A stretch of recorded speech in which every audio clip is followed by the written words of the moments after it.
podcast listeners, if you hear my voice right now, I need you to do something for me.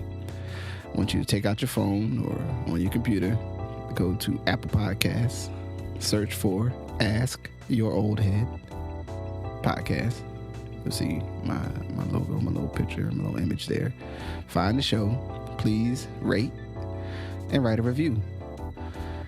It's a small thing, but it helps others find this work and find what I'm doing here. And it really, really matters, as small as that may seem. So if you could please do that before we get into the show, I would much appreciate it. Thank you for listening.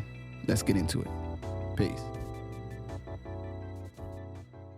So let me start off with an apology. Yeah, I mean, it's been a hectic month, a taxing month, a challenging month, a lot of busy month, but a month that will produce, I think, great things in the future. So apologize for the frequency or the infrequency of the new posts. You know what I'm saying? It turned the podcast a lot in production. We decided to lighten the load a little bit this week. Subject matter wise, I hope you enjoy, but please stay with us, stay tuned. Great things to come. And, as always, man, take the best part for yourself. You dig me? All right. So with that, let's get into the show. Peace. I'm Justin. My brother Justice, what's going on? I am good. I'm good. So, we're back together again. And today,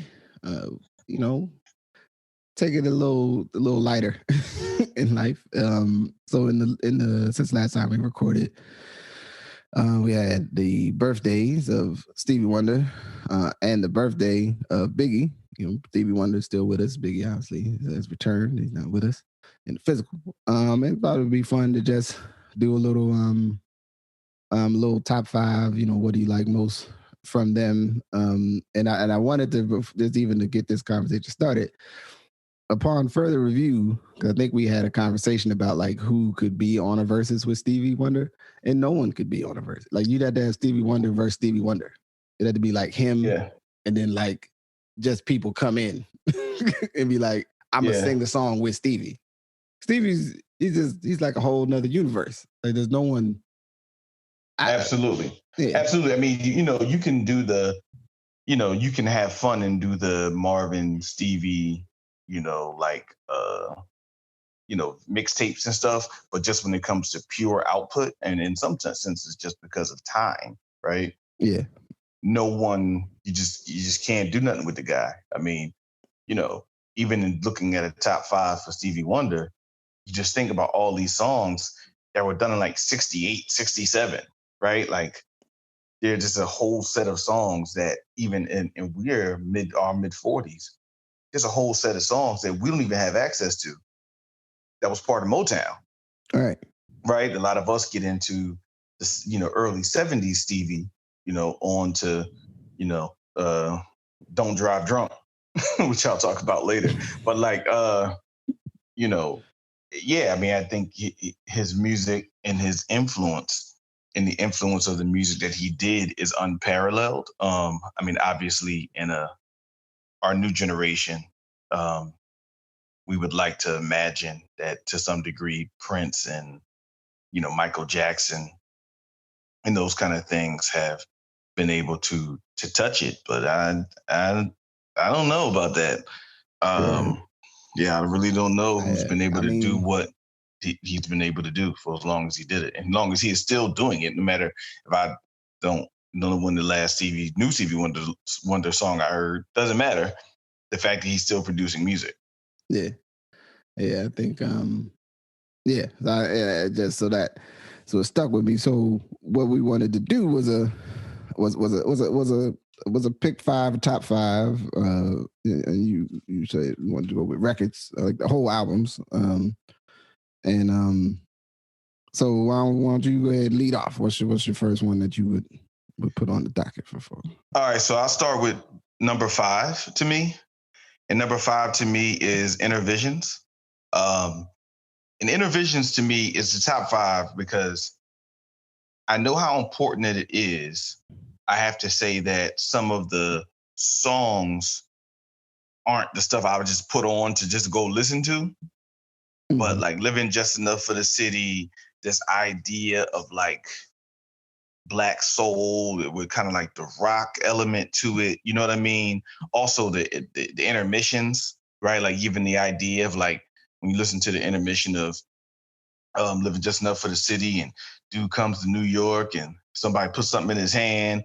Next thing you know, the cops come and lock him up, right? Like even if you try to think about that, like who was framing urban life even like that and would put it into her interlude on a song, you know what I mean? So like that, the Intervisions for me is a top 5, though it doesn't get a lot of play off in the ride, so to speak. You know, but as far as the actual quality in how important the album is, can't really be denied, right? Like you can't really not give it its respect. I mean, again, for 1973, thinking like Too High, how that stuff sounds, Golden Lady, you know, Don't You Worry About a Thing. I mean, sometime again, we could just like the mistake these albums. And also, and I go to talk about it, but I think coming off a Talking Book, you know, it's not often you could take an album like Talking Book and then go in another direction while still keeping the same quality. So I think that's number 5 for me. Yeah, Intervisions is one of my favorites. A couple of my, I mean, like songs, like I call them songs I have trouble stopping to play when I start playing them, like Higher Ground. Like I didn't want to play because it comes on, it's like, you know, doom, doom, doom, doom, the damn bass come in, and I'd be like, yeah, I'm gonna listen to the rest of this song. You know, and it's definitely pieces on that record that I enjoy, that like Jesus Children of America. You know, he's out here, you know, engaging the you know, our, I guess, you know, our I mean, it wasn't like he just made the record for black people, but you know, he's asking people like, y'all be talking about Jesus. I don't know. Like, this is what y'all tell me y'all about. That, you know, sometimes stuff y'all do don't be sounding like Jesus, you know, that's in the book. Right.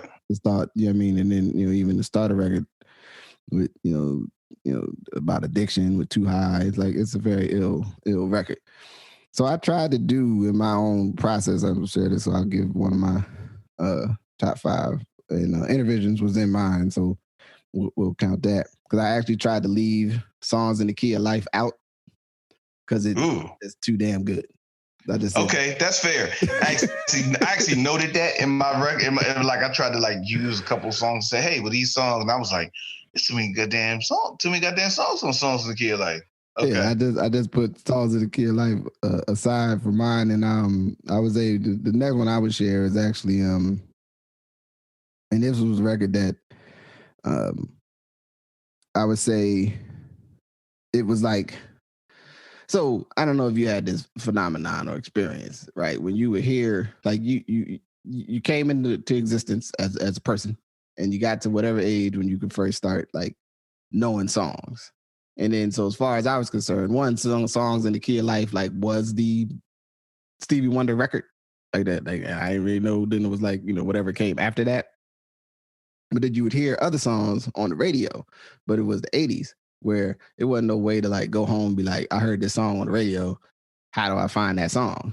Right. Right. Or, you know, you can ask your people like if they had the record, like, oh, that's, you know, that's off of this record. Or if you happen to, the song that was played happened to be right when they went to like the break, and like, oh yeah, we just played, you know, Superwoman. You know what I'm saying? And, you know, so Superwoman off Music of My Mind, which is the record that I'm going to bring up next, is a record like I had to like, once I had the ability to like go find records, I was like, I know this song and I like this song. I have no idea what this song is called. And I hear it and it's like one of my favorite songs that Stevie Wonder's ever made, but it, you know, I didn't know where it was at. And but like Music of My Mind, what I enjoy about it is, and I think where it falls, if it falls, it's before Talking Book, or it's like at the same time, because they both came out in 72. Yep. Which is wild. But it's like, you know, it's like love songs on there. It's like, you know, gets sort of funky with the it's not a key, just a keyboard. The synthesizer unit that they're using is like a big ill machine. Got some of the Stevie Wonder melancholy love, jams like, Seem So Long. And it's one of my favorite records that I actually enjoy like listening to, especially like in the crib. You know what I'm saying? Like I'm about to be in the house and listen to this, and just generally Superwoman is a super level of I think Stevie Wonder is one of the best at like making you a song where it's like, tell them how you feel. Like, tell them how you really feel, Steve. You like, where were you when I needed you? You know what I'm saying? Right. Last winter. You know what I'm saying? It's cold out. It's like a metaphor, but like it's a spring and autumn. It's amazing. So Music of My Mind would be also was one of the ones I put down as number 4.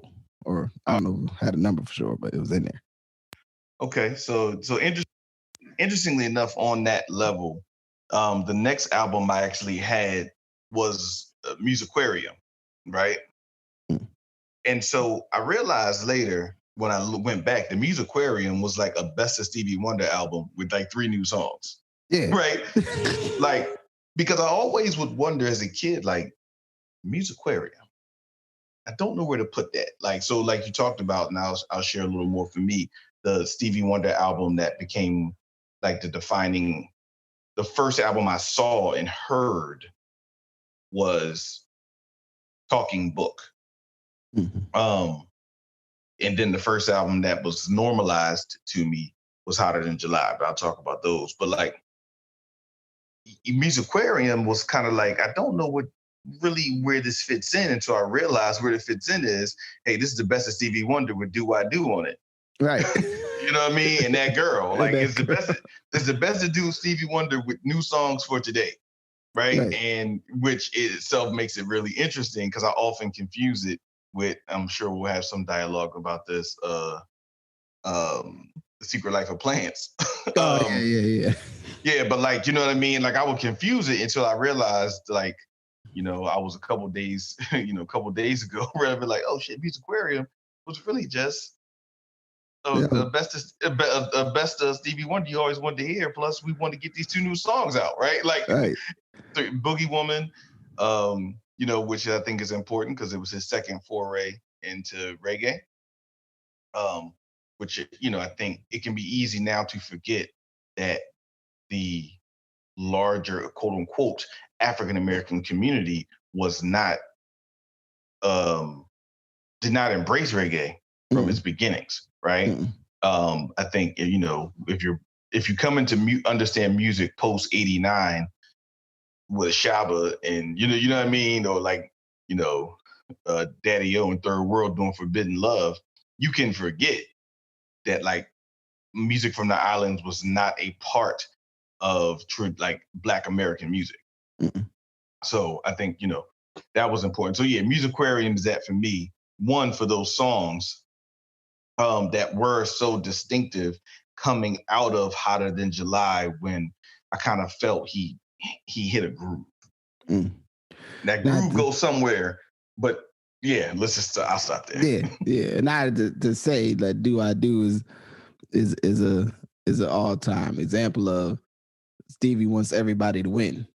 Like he's like, look, I'm gonna put the lyrics and the song so you can say the thought and dance with the person that you like at the same time. You tell them like, do you feel like I feel?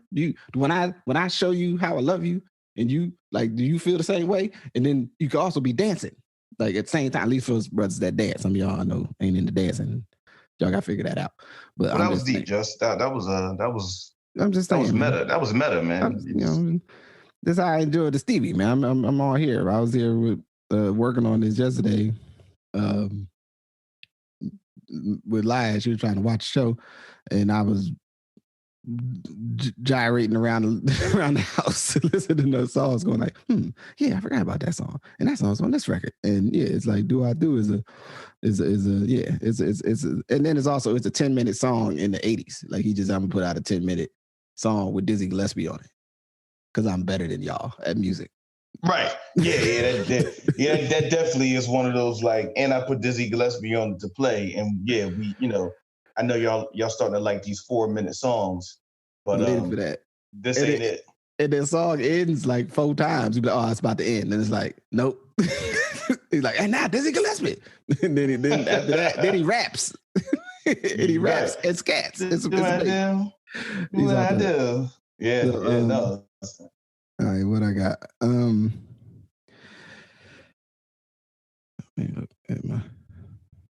So I'm gonna go ahead and go to Talking Book now because I think we both probably land somewhere in there. And Talking Book is just and that's what was always so confusing to me because I was like, how was this record out the same year? Like, because like I said, I heard Talking Book and we used to listen to Talking Book. I used to listen to Talking Book all the time, and there were songs on here. It's such a well-rounded record, but it's also like it's got funky stuff on it. It's got stuff you can dance to. It got the Unrequited Love, or the Light Love is Complicated songs like Blame It on the Sun. You know what I mean? Like, sometimes don't work out, baby. Blame it on the sun. Like, what we gonna do? You know what I mean? It's just generally, I think, probably one of my favorite just listening records. I mean, we used to listen to this, back when we had, apartments together, back in the day, way back in the 90s, you know what I'm saying? For all y'all young people, you know what I'm saying? Me and roommates. I mean, I think, Talking Book to me, and like I said, Talking Book for me is like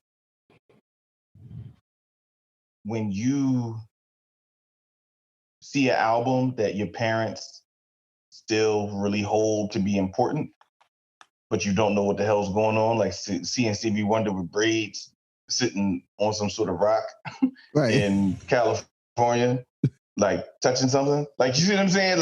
Like you see that kind of record and you're like, hell is going on here, man? Like, because by this time you start coming into yourself, like you think about Michael Jackson Thriller and like, Curtis Blow and shit. And you start seeing this album that's frayed at the edges of Talking Book. But I mean, to your point, Talking Book to me is the most like, it's not the most comprehensive, but it feels the most complete. That's what I'll say. It feels the most complete. It feels like he got into a zone and zoned out. Now, Songs in the Key of Life is almost like zoned out on steroids. But if you're just talking about like, hey, listen, I took 10 songs and I was locked in for 10 songs. You see what I'm saying? Yeah. I'm not going to say like Halftime, like Illmatic, right? Or I'm not going to say like Reasonable Doubt, but I think if you needed some hip hop ones, or like I Want You, right? Like, to me, that's like the Stevie Wonder album that you're just like, okay, he got into a vibe, he got an energy, and he took it and he went down a rabbit hole with that energy. Yeah. A lot of the rest of them kind of give you a bit of everything. Like I said, I think Intervisions gives you kind of a little bit of everything. But the Talking Book is almost like doubling down, so to speak. Yeah. Yeah. Yeah. All right. All right. What you got? So I mean, we talked about Songs in Key of Life is almost unfair, so that's fair. Like, Songs in Key of Life Isn't She Lovely? Pastime Paradise knocks me off of my feet. Summer Soul. I mean, you just it gets to a place where it's like you just keep getting hit with stuff, right? And you get an artist who's in there like prime. So like I said, I still would argue that Talking Book is like deep, right? Like locked in. And what's the name is almost like I'm just hitting you with almost like hit after hit, so to speak. You know what I mean? Like, I don't know if there's a hip hop equivalent to it for a variety of reasons. But yeah, you just get like an album that is like unrequited, just top to bottom, amazing, right? And so that's what Songs in the Key of Life is, and it kind of also shows you one thing. Songs in the Key of Life is when you look at like, Astoria and like, these different sounds that he was dealing with, and obviously being open to different music, which again you see later with his engagement with reggae, his engagement with just like funk. And I think Stevie Wonder also kind of ducked that weird space that a lot of musical artists had to deal with between 78 and 82. Mm-hmm. Right. Like a lot of folks, had to deal with the shift of Black music and Black culture. And I think he navigated that probably the best. Yeah. I wouldn't want to compare. If I chose to compare it, we see some of the challenges that Marvin Gaye had during that time, right? Mm-hmm. Stevie didn't have those challenges. Maybe he just chilled, and also we got those Secret Life of Plants. But it just feels like he just went somewhere else. When people were trying to do something, he just went somewhere else with it, right? The Songs in the Key of Life was like, yeah, it's almost like a Drake album. Like, I mean, again, and please don't be offended. I'm comparing Stevie Wonder to Drake. But you know what I'm saying? Like, yeah, he threw everything at the wall and it all stuck.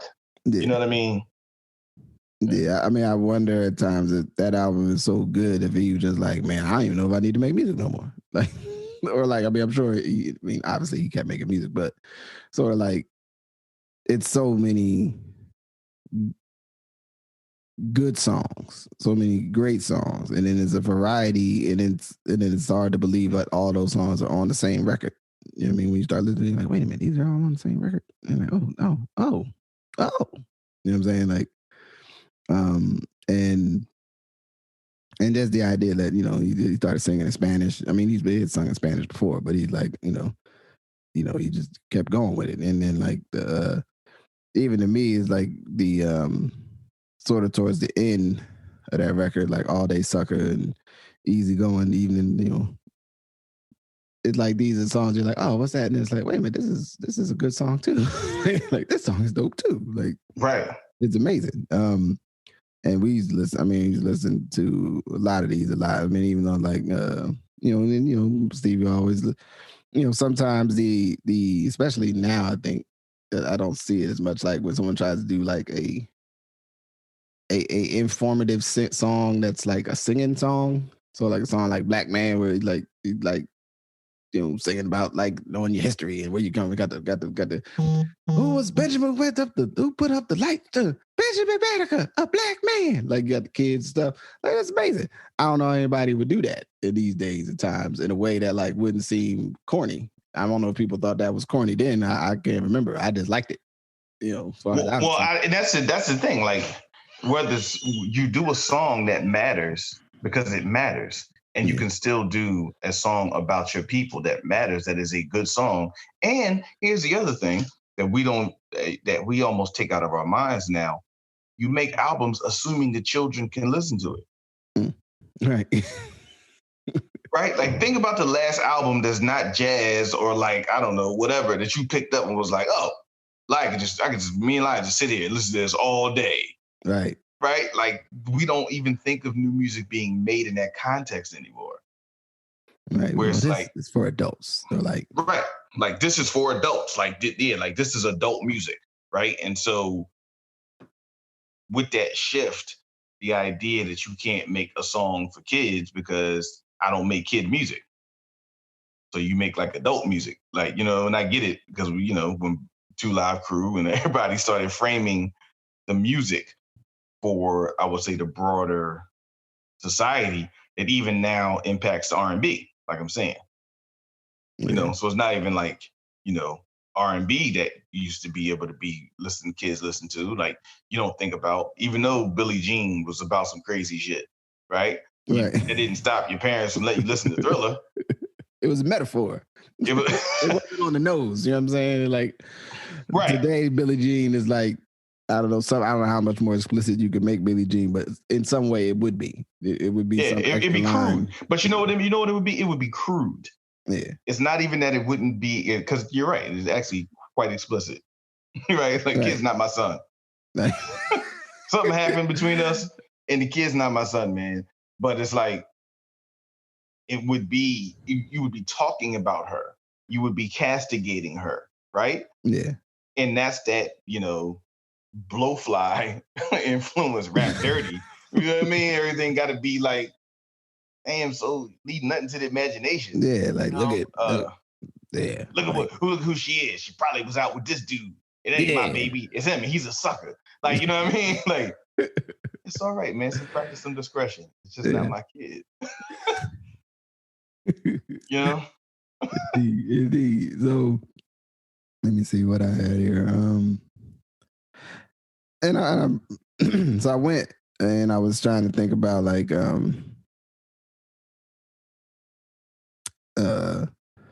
I mean it's a record that so in the square circle, you know what I'm saying, 1985's own.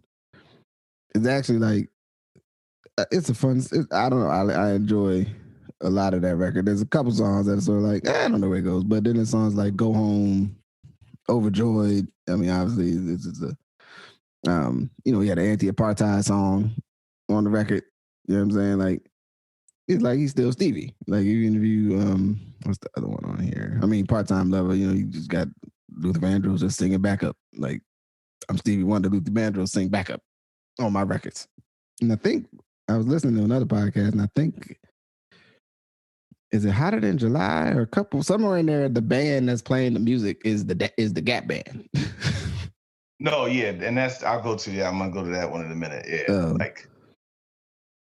but it was more like Stevie Wonder. He's sitting in some sort of abstract '80s field of rocks and moonstones or something, and he just thinking about complicated love situations. You know what I'm saying? But Stevie's seen things. Stevie don't. From the he's out here in the streets, as they might say. Clearly, Stevie was in the streets. Stevie did not let his lack of physical vision stop his lack of engagement in the streets. He said the lyric I go home is he said he had no right to tell her. She said I had no right to tell her how life would be, but she'd agree to go along with my final word. You know what I'm saying? Like wow, Stevie, you's a wild dude, man. You just out here doing stuff, man. Like I listen to the song every time, I'm trying to figure out totally like it's like did she lose her family or did he lose her family or did everybody lose their family?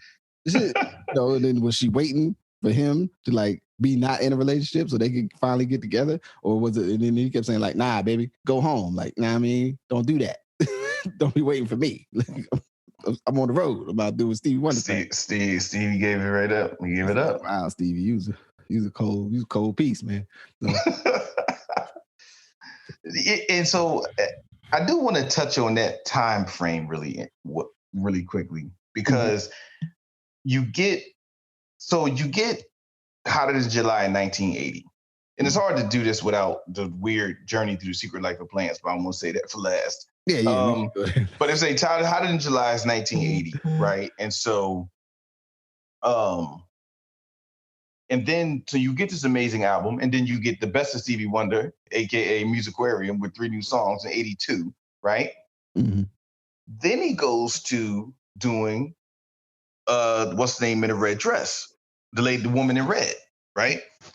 Which to me begins the interesting space of, and I won't call it uneven, but it begins to me, Stevie Wonder goes into a different place, right? And I think a lot of other artists start to inhabit the world differently. Mm-hmm. Yeah. Like it becomes a space where Stevie is no longer king, but like produces quality music. I mean, if you look at this intersection, this is when Michael Jackson becomes the biggest artist on the planet, right? Mm-hmm. Yeah. When you get new forms, when you get R&B, when you get Stevie starting to get into the like contemporary R&B space, right? For the most part. And because he's so talented, he actually is doing entire soundtracks. But for like the Woman in Red with Gene Wilder, right? So it's kind of like that gets complicated because it's like that movie was strange anyway. Yeah. So it wasn't like it wasn't like Shaft. It wasn't even like it wasn't. I don't know. It wasn't B Street or talking about what's his name? Yardbird talking about Charlie Parker, like the Charlie Parker movie. It was like The Woman in Red. So you get that, and then you get that album, which again is embracing like this mid 80s, almost like what's going on in black relationships, but then doing an anti-apartheid song, building off of his work on Hotter Than July, right? So you just get to an interesting place where there's classic songs off of those albums, but you get to the place where there's 2 and 3 and 4 songs, not like the entire record. Yeah. And then there's an instrumentation change, and he's like, there's some great things with the different like where the keyboards and the other equipment went in the 80s. And there's some songs it's like, it's like something's missing here. You know what I'm saying? Like, it's just like there's something that's a little bit missing, and it's still ill because it's like even you go up through the like conversation piece, which is at least I think there's some other stuff in, but that's kind of like the last record until like the 2000s. And the Jungle Fever soundtrack is actually a pretty dope album, but like if you never listened to it, you wouldn't know. But when you listen, you're like, oh, this actually, it's not just Jungle Fever and what's the other, and these three words. Yeah. But I mean, like it's a lot. It's yeah.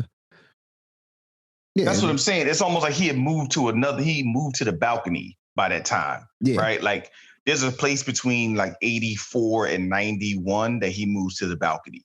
Right. Yeah. Like the new stuff, whether it's the Jimmy Jam and Terry Lewis sound, you know what I mean? Right.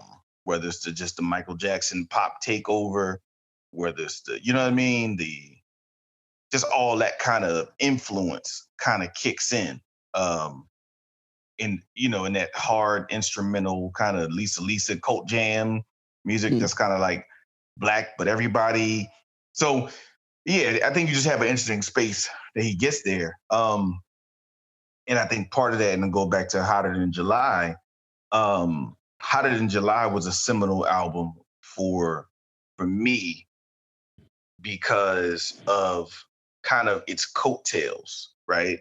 So Hotter Than July, I can't argue that it had the most coattails, but I'll put it in context of my childhood. It had the most coattails for a number of reasons, right? Like when you think about Lately and the influence of like Lately even going into our teenage years, right? Yeah. Like All I Do as the song that you hear at your family's barbecues. Right. You know what I'm saying? Rocket Love, right? Like just that level of instrumentation that you start not to hear after that time. Like that level of care in that song that you really start not to hear post, to me, like Hotter Than July. And then obviously his engagement with doing, Master Blaster, like, doing a reggae song, right? Yeah. And then obviously Happy Birthday. So the interesting thing about, Michael Jackson, Luther Vandross, Angela Winbush, all sung backup on this album. Yeah. Right? Like, and there's an article out now, we'll get the link so you can share it, about like the making of Hotter Than July, which also talks about like how Stevie Wonder was so far ahead with technology. Like he was so far ahead of everyone with the technology, what people understood, but also who he brought in again to sing, because this is 1980 and you're bringing Michael Jackson in to sing background. You're bringing Luther Vandross coming right off, coming off of that vibe with the David Bowie and all them, right? Like you're just bringing in top tier of people to get busy and produce this kind of like vision. And you also did a country song, Now, you may debate how the country song fell versus, jamming, right? Right. I think jamming holds a little test of time better than the country song. I ain't gonna stand for it. But yeah, I just think that, and then also just the importance of Happy Birthday, the importance that I think it's easy to forget that Stevie Wonder, along with Gil Scott-Heron, almost single-handedly kept the idea of Martin Luther King getting a birthday in his name in people's faces. Yeah. They paid for stuff. They traveled, did this tour. I mean, them two artists were really primarily responsible for something that when we were coming up seemed very normalized, and only in the last 5 years have people, quote unquote, rediscovered Martin Luther King. But like, just thinking about, just taking for granted the role of a musician in doing something like that, the role of a musician working with the family and working with elected officials on getting something done because they saw it. And this is only 15 years after his assassination, his murder. Right. So right. It's not like you think people it contextually, right? We can forget, like, it's only 15 years. Like, this is not it happened in the 30s, right? This happened 15 years, and they worked to get this done 15 years later and make, of all people, Ronald Reagan. And Ronald Reagan was a transactional Republican, so I don't sometimes have an interest in turning someone who obviously had a negative impact on Black and Brown and Native communities, but turning him into the monster that he really wasn't. He was just an actor, frankly. Yeah. Right? He was playing a part. He had some beliefs, but wasn't the biggest deals. So anyway, but like, I think that album is important, and then also just the front, right? He takes like, the Hotter Than July. He's at full Stevie, right? He got the driving glasses on. He got a totally coordinated braid, like beads. Right, you know what I mean? Going. Yeah, like he's like he was like at peak Stevie. You know what I mean? He was at peak drip, as the young people say. Right. Absolutely. It totally is like, I mean, you think about it, like there's not like a song I would call a disco song on here, but there's songs that I imagine I guess you could play. I mean, and even between this and Songs of the Key Life, and so like disco is happening while all this is happening, and I don't know that there's a disco. I guess Do I Do would be a disco song in a sense, but it's almost like a disco / go-go song / something else like coming after. It stands exactly. It kind of stands singular. Yeah, it's amazing because like, yes, I got the chocolate kisses for your love. That ain't no disco song. Like, you know what I'm saying? Like, right. He is singing, right? And so you don't get it. There's not females singing on the song to make it lighter. Like, he's the greatest dancer. Like, you know what I mean? Like it's actually, like you said, it's got like go-go percussion. He's singing. He's damn near scared. He's changing his voice, right? Yeah, man. So it's just just the idea of All I Do, the idea of like these songs that he put out that clearly was like, I'm doing me, and I brought the world to me versus going to the world. Mm. And to say, and leave it alone, to say that Happy Birthday is also stayed as the Black birthday song. Right. Which no one knows when to stop singing it. You gotta have you gotta have a meeting for. Are we doing 4? We doing 4 times with the Happy Birthday? We doing 8? How many we doing? Because it ain't, you don't really know where to stop. You just keep going. And it is hilarious that he did a damn country record. Oh, that's all the daughter that like, yeah, I'm just gonna do a country song just because just in case they didn't think I could do one. You know what I'm saying? I am from Arkansas. Like, right. That's case y'all. You know what I'm saying? Shout out to Charlie Pride. Right. I am. Like, Black people can do. That's like one of the true Black excellence schools. Black people do everything, man. Shit. I take some shit from the islands you niggas never heard about. I don't know nothing about this. Let me tell you. Y'all know nothing about Rick. I was just in Jamaica. You know what I'm saying? I don't just go there to relax. You know what I'm saying? For tours, to do events. I'm in the streets. You know what I'm saying? Picking up these songs. Word up. So I think we're at the point where we can go have a moment for Journey Through the Secret Life of Plants. All right. I've been waiting. I've been waiting to be able to speak at length about this idea of of someone creating this oral experience about journeying through the secret life of plants and having like crickets and cicadas and all kind of sounds and all kind of like symphony sounds being done in the middle of soul, funk, and disco music, right? When everybody else, they think we trying to think about Michael Jackson Off the Wall, we think about all kind of fast-paced music. He does an entire album that's made for your plants to function. Yeah. Like, and since I've been getting into plants, I really was listening to it like, man, this is some deep shit he did, man. Like, so to go from Songs in the Key of Life to do that, to then come back and do Hotter Than July, right? The breath it takes to have the cojones, the whatever you want to insert, gender neutral term, whatever term you want to insert, to just do that and be like, listen, and then to put Send One Your Love, which to me is probably one of my top 3 Stevie songs of all time. Yeah. It's a beautiful song. Put that in the middle. Like, if they're going to start singing, like nobody told me there wasn't a lot of singing on Secret Life of Plants. So when I finally got a copy of it, like, man, I'm about to put the Secret Life of Plants on. And I was like, this is nice. Is Stevie going to sing? Isn't it? And it was like, ain't nobody. Oh shit, Stevie, they only singing on a couple tracks. Like, they literally just like, yo, this ain't a singing record. You know what I'm saying? We're going to put one on there. Like, I don't know if there's an article about making of the Secret Life of Plants, but I would love to read it to understand the history. Like, what was Stevie, just like I said, did he do so much with Songs of the Key of Life? He's like, man, I need to go a whole nother direction. Like, I just need to take a step back from all this singing. You know what I'm saying? I'm put out a record where I'm gonna sing like 4 songs. I think it's one where it's like some talking, like yeah, baby, we gotta go to the thing. Something like it's like a conversation in the background and right, some other stuff. It's fascinating, in just, I mean, there's a part of it that, like, the structure of the music business, where the level that he was at, that, you know, he could kind of pull that sort of thing off. Like, I'm put this record out, and like, yeah, there ain't a lot of singing on it. And they'd be like, wait, so what's the, like, if you put it within any of the frameworks that we would sometimes think about, like, well, what's the song they're gonna play on the radio? Well, they'll play Sing One You Love.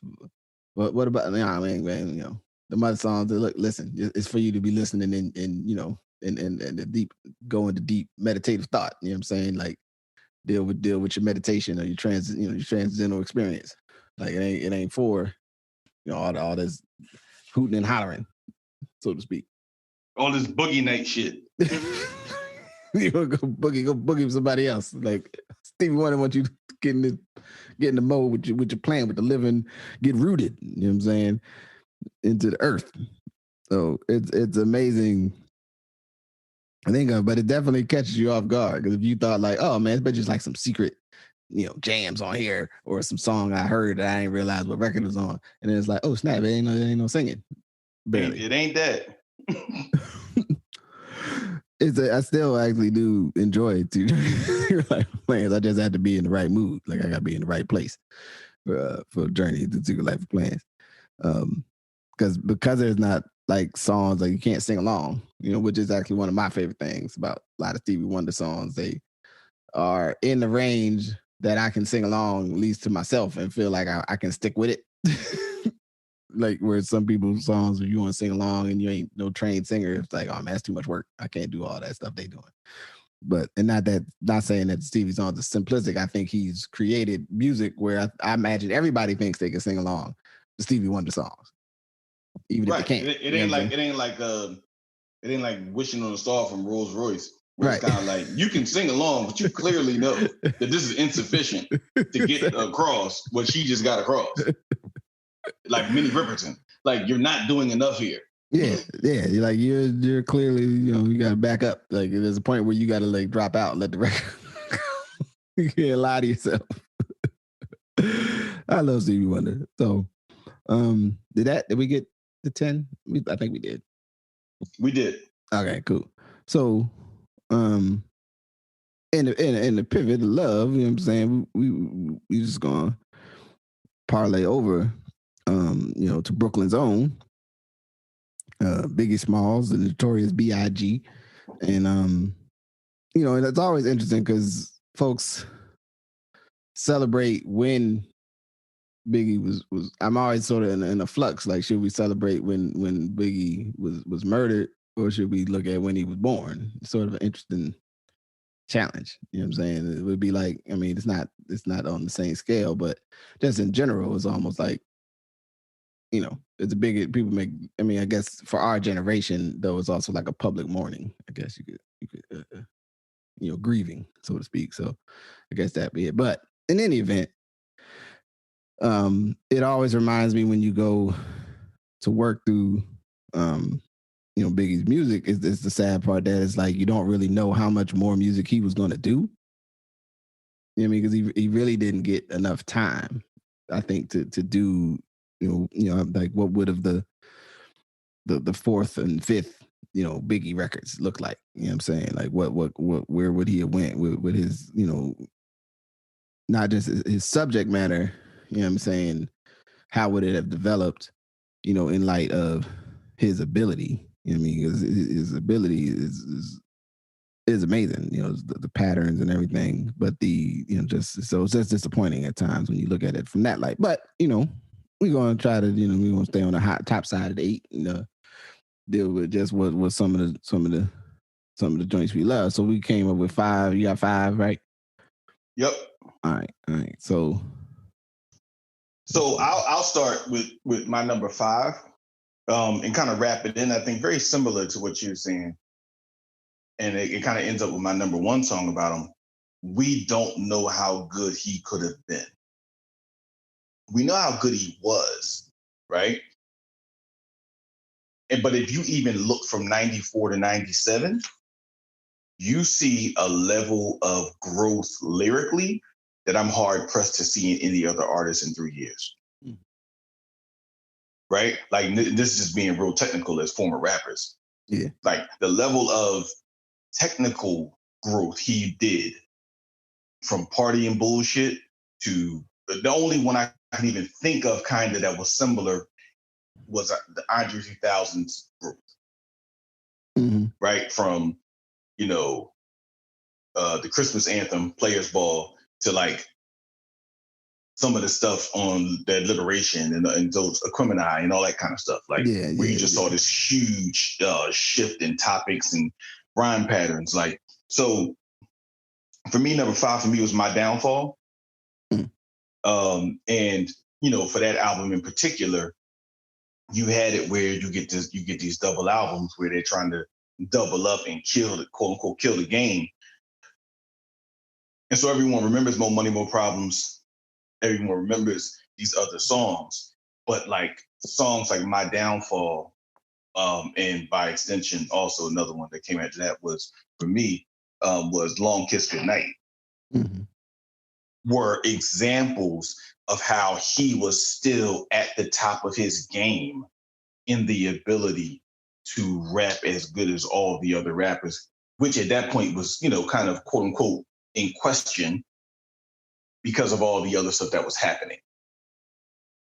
You know what I mean? Mm-hmm. In that he was being more well-rounded. But My Downfall, to me, is a classic example of lyricism, of where he was headed.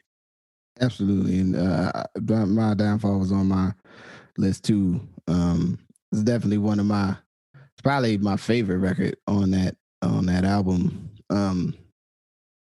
You know what I mean? Even just the way, I mean, it's like I said, I think about all these, like, I wonder if he told Puffy to say, jealous, you's a jealous motherfucker. You just a weak motherfucker. You know what I'm saying? Like that whole beginning, you know what I'm saying? But the thing that the way even like the beat comes in and he's like riding the beat, he's jumping out the beat, he's jumping back into the beat. You know what I'm saying? He's doing patterns, you know what I'm saying? Like, he's like some bitches from Brussels eating clams and mussels out the bush. You know what I'm saying? Like doing that stuff with his breath and the patterns. The what's the other part in that?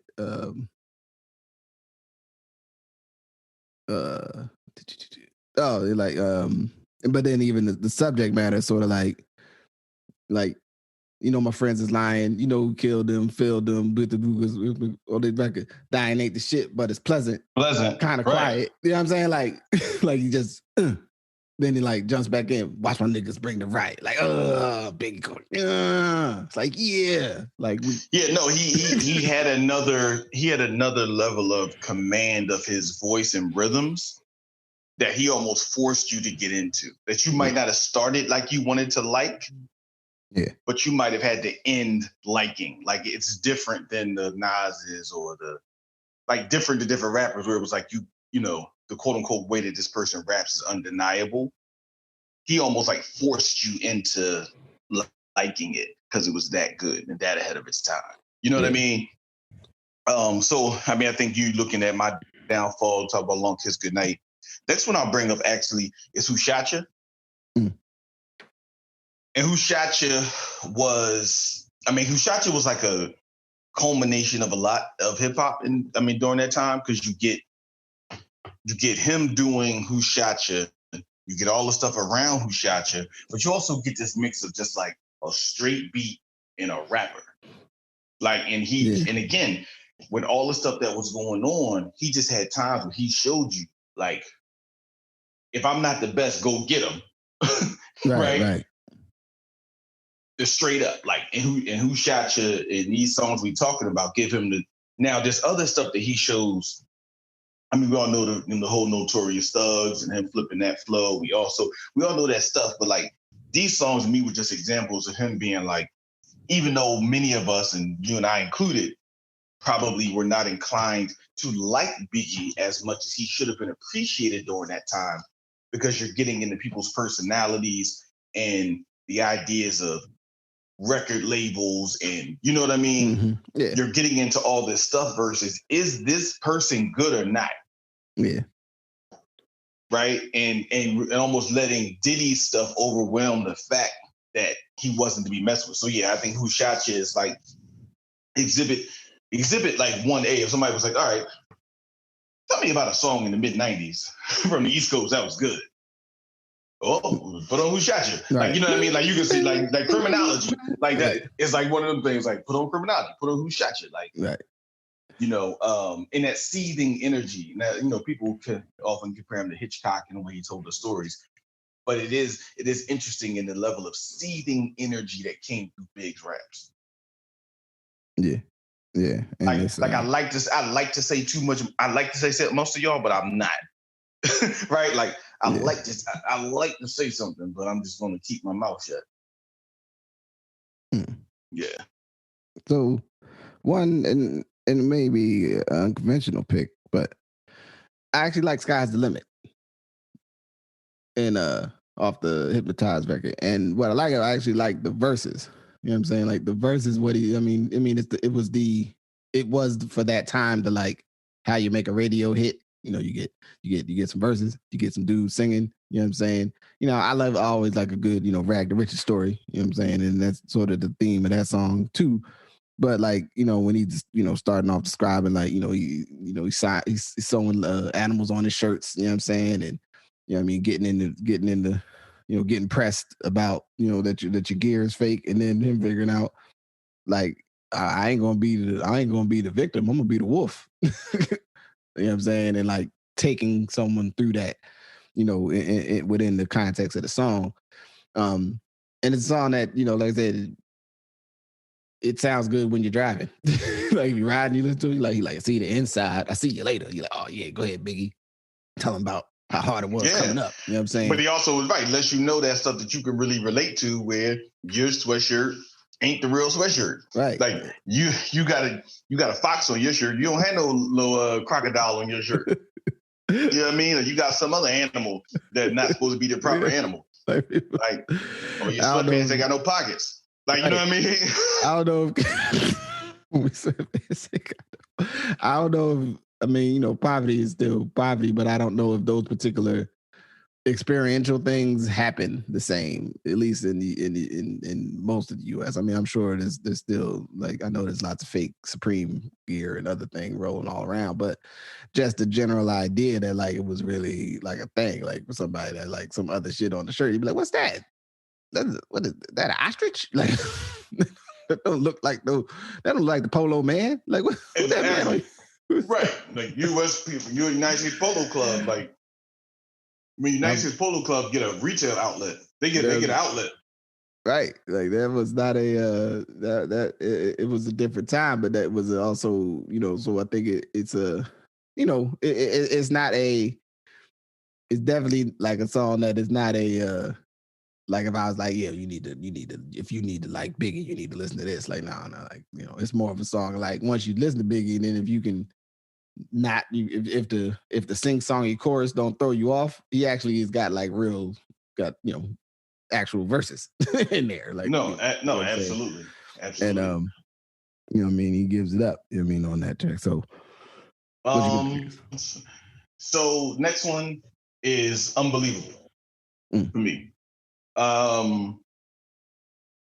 Unbelievable matters for a couple reasons. I think that's when Premier was in the middle of his unprecedented run. Mm-hmm. I was talking to Knowledge Divine and saying that Premier between the second Gangstar album, and the Group Home album was on an unbelievable run.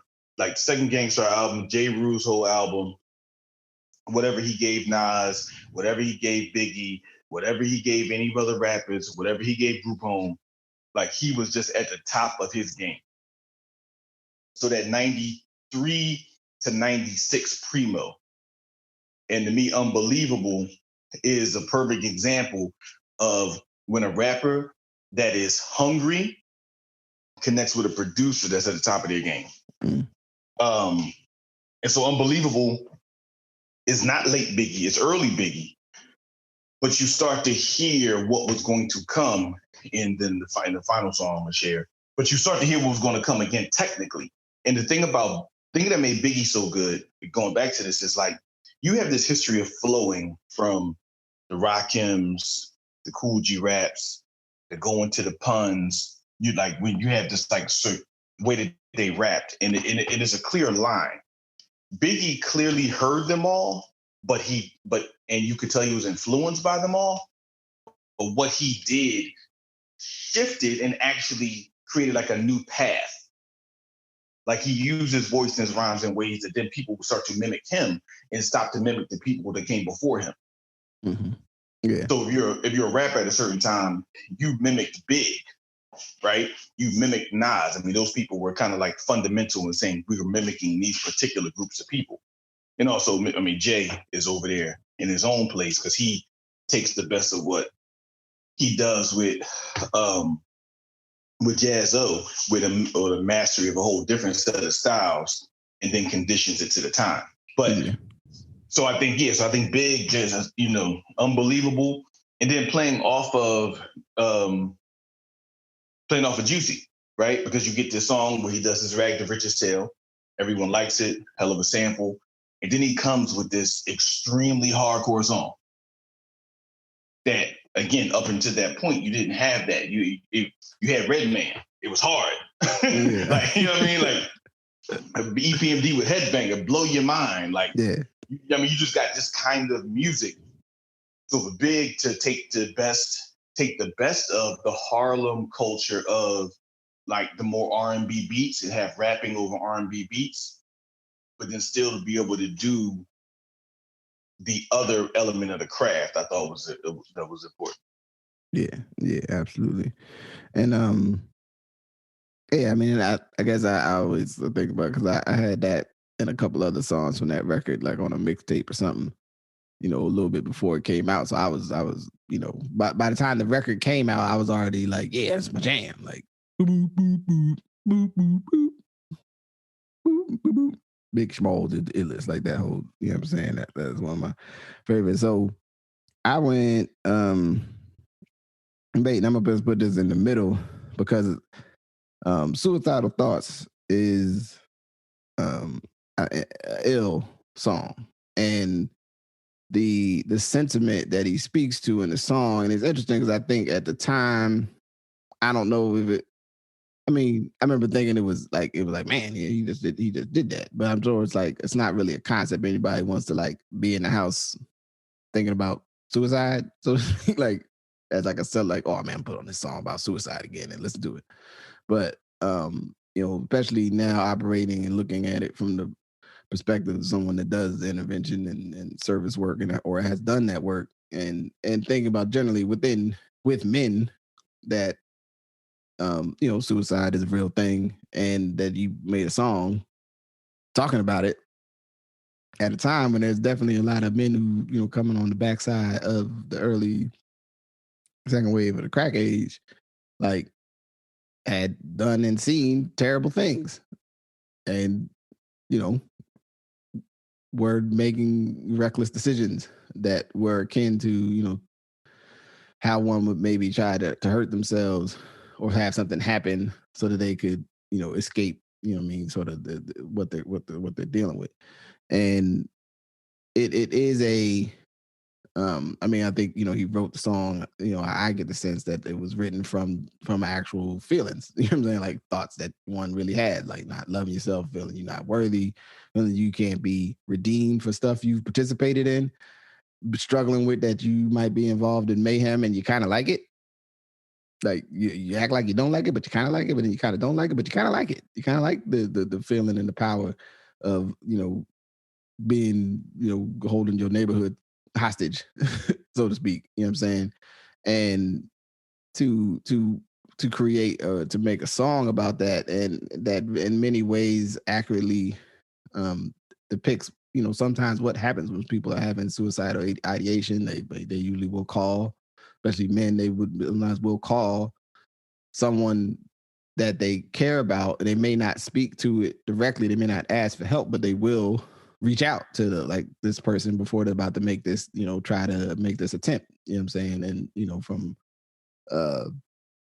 when someone's thinking suicide, that's the language that one's supposed to use. You know, that's these are things that this is like how it happens. So whether he, I don't know if he did any if he had an experience and engaged with it, I don't know all that part, but the way he depicted that is a lot of the way, if you are able to get one of them calls, how it goes and what you're trying to do, trying to keep the person talking and trying to stay connected with them, and, you know, I'm on my way, and like trying to see if somebody else is nearby that can, you know, tap them and make sure it's all right, or like remind them that you know, that there's other people around, and not so much to tell them, you know, what to do or not to do, but a lot of things is just be with them, if you want, you know, to prevent, you know, someone from harming themselves. And, you know, I think it's, in hindsight, for whatever people feel about it, I think it was actually a brave thing to do, to make a song about that. You know what I'm saying? Especially in the early 90s, when I mean, I can't think of nobody that made such a song. And I think that folks, I think to some degree, you know, people may took it like about him just being about that, you know what I mean? But it's clear in other songs he talks about sort of like the struggle of how you see yourself. Yeah, I mean, so I mean, I just quickly say I think you elucidated on it well. It was ahead of its time. If we only knew what was to come, and that so many people harboring other antisocial behaviors, that this was a part of what people were harboring, right? And that they were connected. That the depression and that the things that people were seeing when you robbing your baby mom of her earrings in the pendant, you know what I mean? Like, the same person that does that stuff has other challenges. Because before, this was a time we had started to make a heroes of the street motherfucker, right? Mm-hmm. Without the other side of that conversation. Now, horrorcore was out there, but that had almost like started and became quickly a parody of itself, right? And the only thing that was close to that was the Gravediggers concept. That there's a podcast Prince Paul talks about really where that came from, and embracing those like levels of uncomfortability and fear in your body, you know. But again, because of Wu-Tang, that kind of felt like more of a gimmick, and then all the hardcore stuff was super a gimmick. But Biggie, I think, came with like, yeah, I rob you, I hustle, but I have these thoughts when I'm by myself. 27 years later, we are just beginning to properly honor where people are in regard to all those feelings they're having, with some of the influences and environmental factors that move a lot of behavior. And so I think, yeah, it was an ominous, frankly, sign of what was to come. That we didn't take in the broader sense of our community. So I'm with you, and thank you for bringing that one up. Yeah, absolutely. Really quickly, one that's not like the last one I want to talk about, but make me think about is actually Everyday Struggle, also off the album. And Everyday Struggle is that real story of going out of state, right? Like, you know, and different, it's not for every city and not for every situation, but for those who are listening who may or may not be aware of the concept of going out of state, where someone from a large metropolitan area decides to go to another city or another place, urban, rural, usually smaller urban or rural or, you know, suburban, to ply their hand in the drug trade. And the story of what it meant for dudes from New York, where there's like people are killing each other over turf, the schools are failing, capitalism's failing or succeeding, depending on how you look at it. And there's just not enough money in the street. And so people have to leave. So to tell that story, you know, and start with, I know how it feels to wake up fucked up, pockets broke to hell. You know what I'm saying? Pockets broke as hell. Like, people looking at you like you the user. You know what I'm saying? Like, you hustling, but people looking at you like you was jammed up as they are. I'm a mad Buddha abuser. Like, you know what I mean? And so him move and say, this is the everyday struggle. Again, I don't live no more. Every day I see death knocking at my front door. You know what I'm saying? Living day like a hustle, another drug juggle, another day, another struggle. Then going into, I go to my man on the way to Maryland with my man 2 Tex take over these projects. Go to Maryland, you're hustling, you're getting money, meet people from the town. And the way that he described the story of people going out of town in such a time where only a few people in the country understood what that whole out of town thing meant. And in the pros and ultimately the cons of going out of town. And to be able to tell that story, I thought was genius. Yeah, and I mean, I think the only equivalent bird in the hand, telling to that is summer vacation, summer vacation. You know what I'm saying? Like which was the, you know, the West Coast. You know what I'm saying? The LA area, you know, structure of what that story looked like, and it's also when you look at it and you analyze those, it's like it is quite distinctive. You know what I'm saying? In the approach, because definitely like the East Coast version that was very much like independent contractor, kind of like I'm just going, you know, I'm going to open up this market. You know what I'm saying? And the LA kind of story was a bit of that, but it was also like, you know, they was coming with the structure of the neighborhood organizations. You know what I mean? Was going with it. You know what I'm saying? Absolutely. And then transplanting that idea, you know, into those cities. So it's an interesting juxtaposition. Everyday struggle is definitely one of my favorites for that reason too. And I'm go my last official one. I got my bonus one is Things Done Changed. You know what I mean? It starts the record out. You know what I mean, with the, you know, remember back in the days when niggas had braids, gully shades. You know what I'm saying? The waves. You know what I'm saying? Gully shades, horn braids. You know, describing almost like this childhood as he remembered it, that was like fun and people was having cookouts, you know what I'm saying? And like cool stuff was going on. It's like, now, nah, man, none of that, man. We shooting, it's fighting. You know what I mean? Everybody's upset. Like, y'all scared. Like, you know, look, he's calling the city for help because they can't maintain. Like, and to be saying that in a record in 93, when, you know, I mean, like I said, we forget now.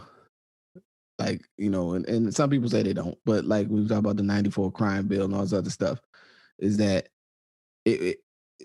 there were people, at least amongst the sentiment of the people. I don't know. I'm not gonna say like what elected officials, because I know there's a couple different. I've read some other things, some good things that point out that the opposition, that a lot of elected officials in our communities had questions about that bill, but the sentiment in the community around the frustration level, as it was, you know what I'm saying, as you approach the end of the 80s, it was interesting.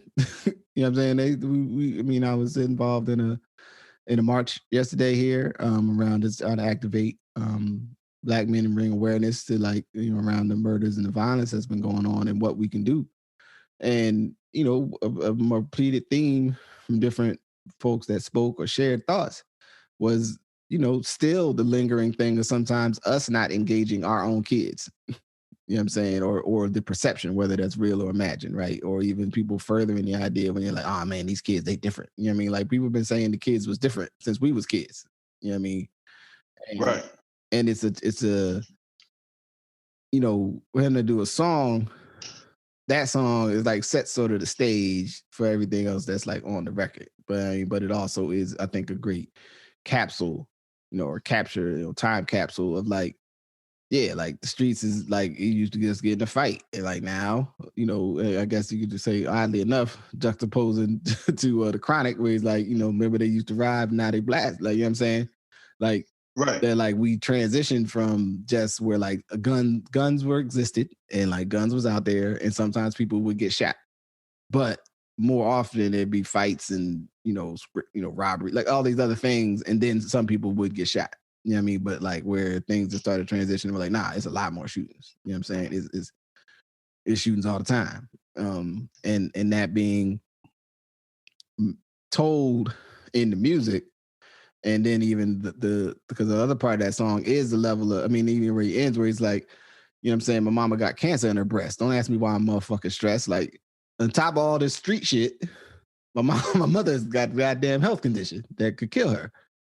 Fuck, man. Like I'm in a multi-layer challenging situation right now. Like I'm engaged in the gray economy, you know, due to where I found myself positioned. You know what I'm saying? That, you know, you got Lincoln Crack Rocker, you got a wicked jump shot. And at the same time, my mother is facing, you know, health conditions that may or may not, well, one, our ability to take care of it are limited by the structure we're in, and we don't know if our conditions are also contributing to our experience.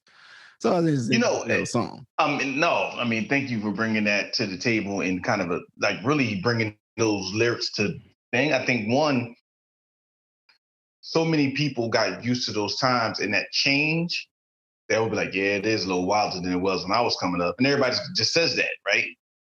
Mm-hmm. And sometimes it just got charged to the game, so to speak, in air quotes. Yeah.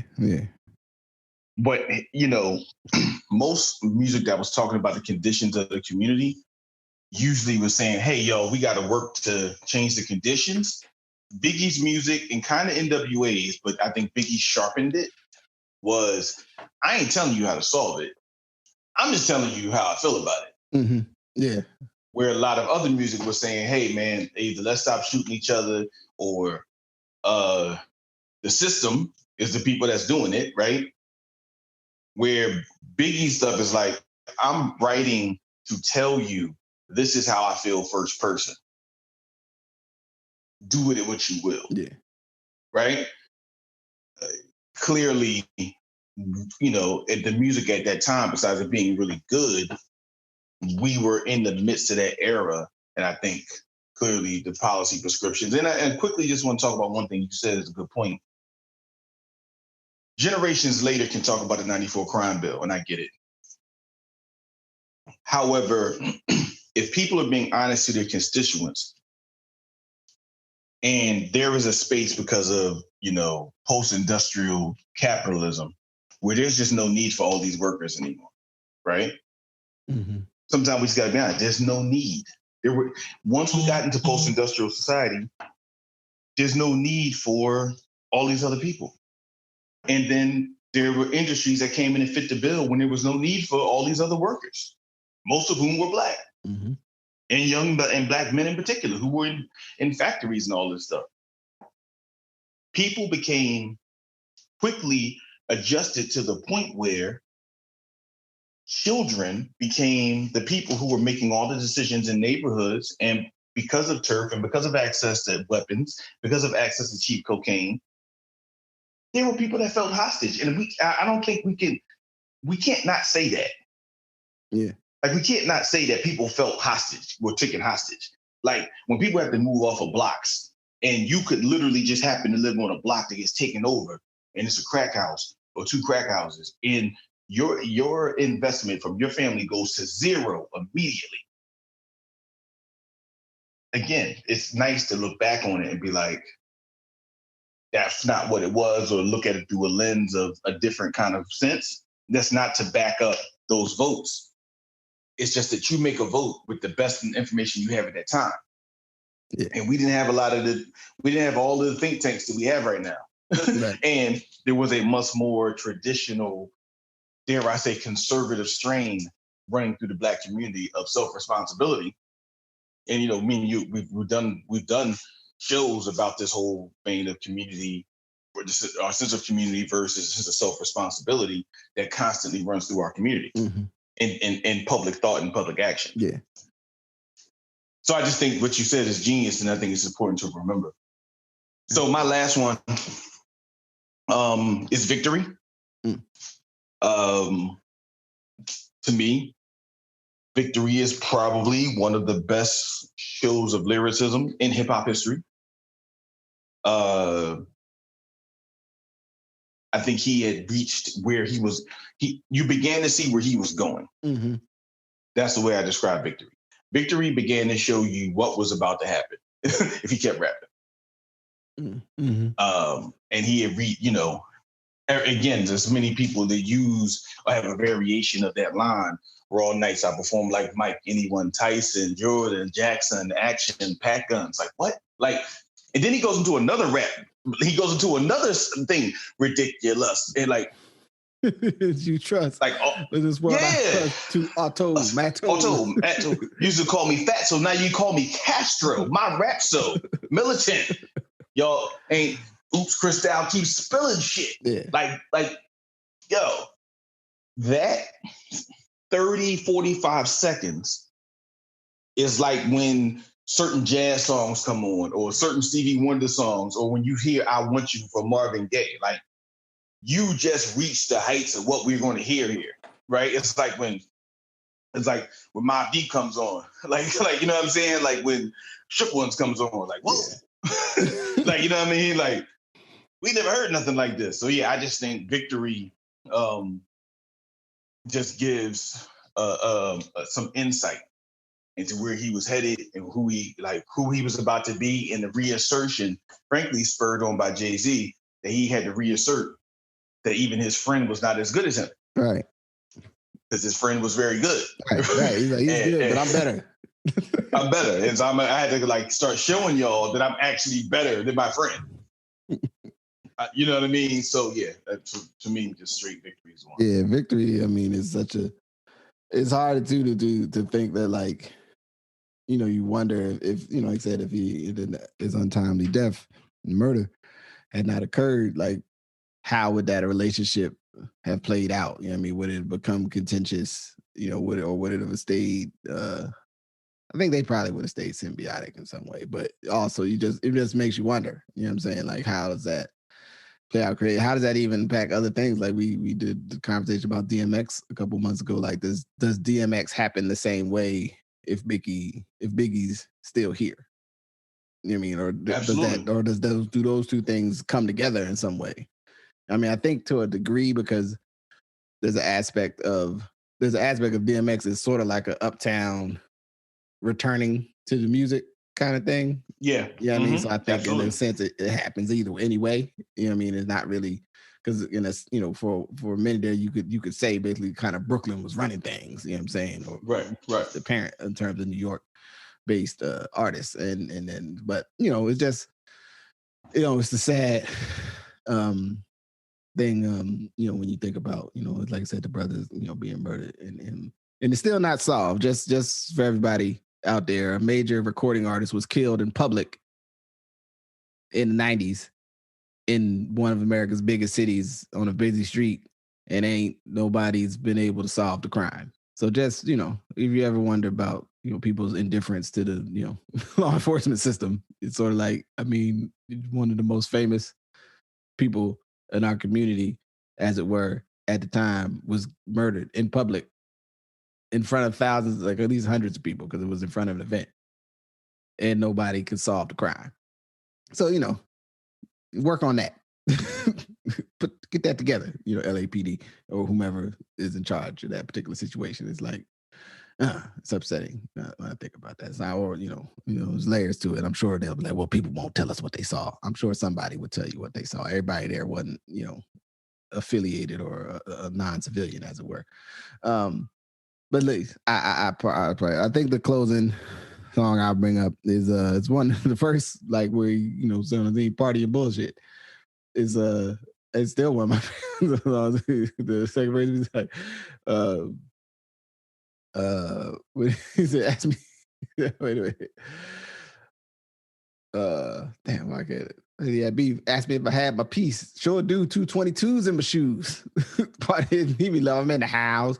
And like even at that time, that was the cock. Everybody, like I said, everybody ain't have the hammer, but it was like that's the dude that got the gun. Like he the one that carried the gun for people, or he's the gun dude. You know what I'm saying? You go to a party and you might may or may not know that's the individual. That's right. If you get interested in here, they're gonna have the thing on them, and the it is a party song. You know what I'm saying? Like everything about it is a party song, and so it's not as polished as Biggie would get, but it's the all the elements are there, and that this is a dude that can make a song that is like a dance song or a radio. I mean, Party Bush probably wasn't really a radio song because of the cursing, but but the sense of it in terms of that this would be a song that if you was at a party they could play and you would want to dance.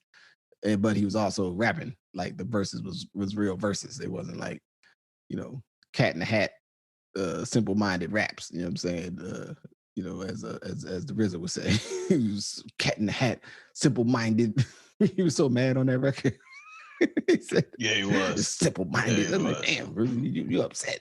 You know what I'm saying? But and I think it's dope. I think it's just good for folks, man, to like go back and listen to, as we talking about music, the importance of listening to these music of different eras. But also thinking about what does the music say about the sentiment of the people. You know what I mean? What's on people's minds and hearts, you know what I'm saying? And then, then like I said, the other side of it, like the artistry and just the creativity of the artists, you know what I'm saying? What they're creating, what they're doing, how their conditions, served to give us what they gave us.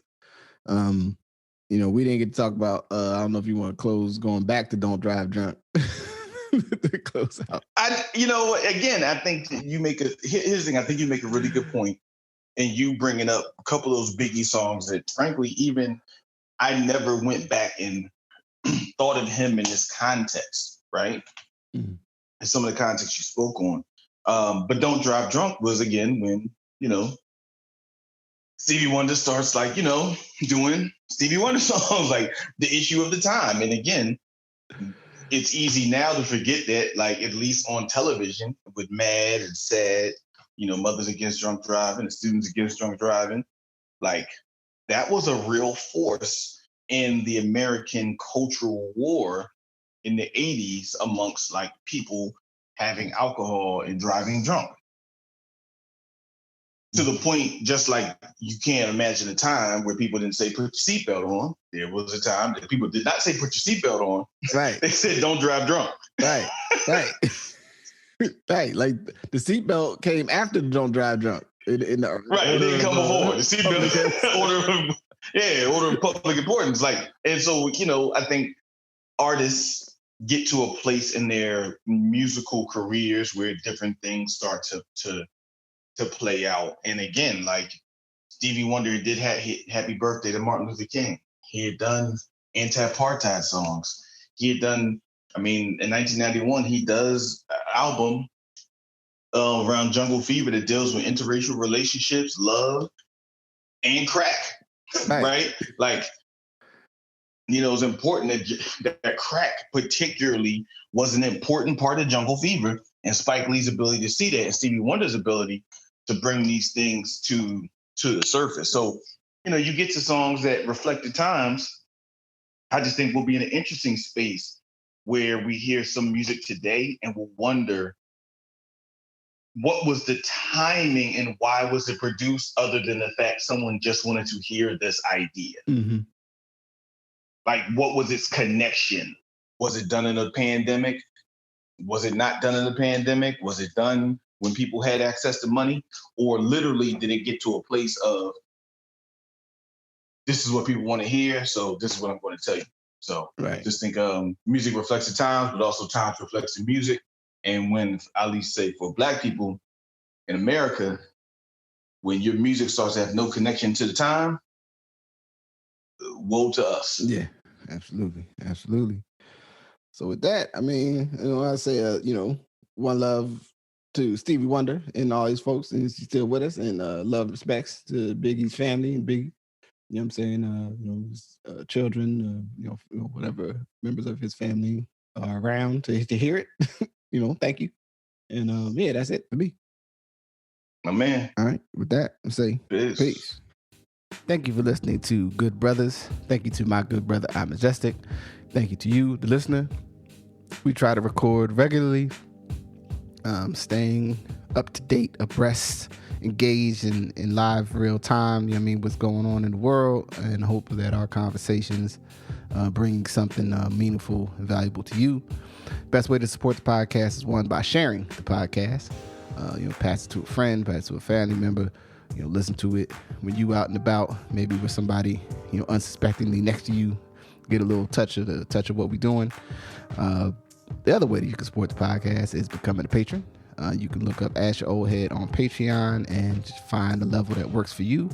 Every little bit helps to offset, what it costs to just to make sure, brothers keep making space to hold these conversations. And I will update that, my individual interviews have been sporadic. It's been a busy time, global pandemic and all, global racism, what have you. However, putting together, the roster and the production schedule, and by the end of the summer, for sure, the recordings will probably be done, but by midsummer, meaning probably by the first week of July, the first batch of really 2021 individual sessions, we'll be up and cracking. That's the plan, at least. We shall see. In any event, I will keep making this go. Please support, in any way that you can. And, thank you, man. I really appreciate it. And, be safe out there. Don't take any wooden nickels or whatnot. You know what I'm saying? Don't get I'm gonna say that for an actual episode, because there's a lot of foolishness out there in the world right now that could suck your energy and your time. People saying they trying to help you. So, again, take the best part for yourself. Thank you for listening. Peace.